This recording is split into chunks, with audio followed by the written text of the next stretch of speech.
This video is on question 42 from the 2011 IMAT paper. In this question, we're asked which property of water is most important when heat is lost from human skin.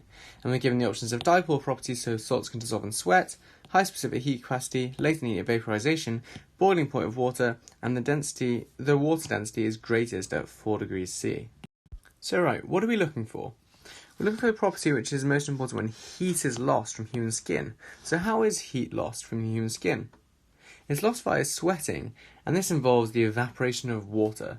And so we can eliminate any options here which don't immediately seem to be to do with evaporation. And so firstly, A, dipole properties so salts can dissolve in sweat. Now that doesn't seem to have much to do with evaporation.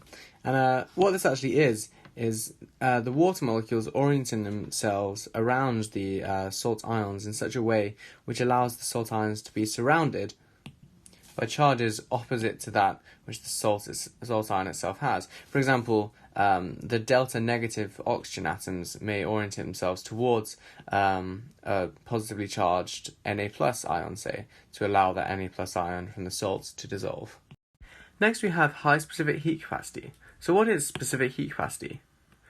That is a measure of the amount of energy which must be input into the water to heat it up by a certain amount. And so a high specific heat capacity essentially means that water requires a lot of energy to be input to warm it up. And therefore it takes a long time for it to heat up, but it also takes a long time for it to cool down. But it's unlikely this is our answer because the water composing sweat isn't really heated up that much to cause it to evaporate. Next I'll address point E. The water density is greatest at 4 degrees C.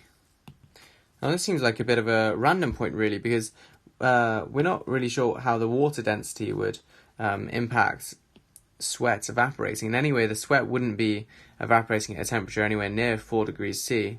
And so this point really seems quite irrelevant to heat loss from human skin, so it's not this point either.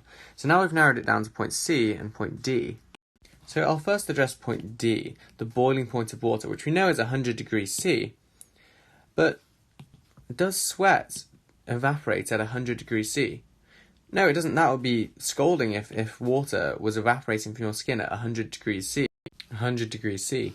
And so the sweat isn't actually boiling, it's rather just some of it is evaporating from the surface of the layer of sweat on the human skin. And it's that evaporation which cools you down. And so now we're left with C, the latent heat of vaporization. All this is the amount of energy that must be added to a liquid to transform a certain quantity of that liquid into a gas. And so this is exactly what sweating is, turning the liquid sweat into gaseous water molecules. So this seems to be the most relevant answer here, and so our answer is C.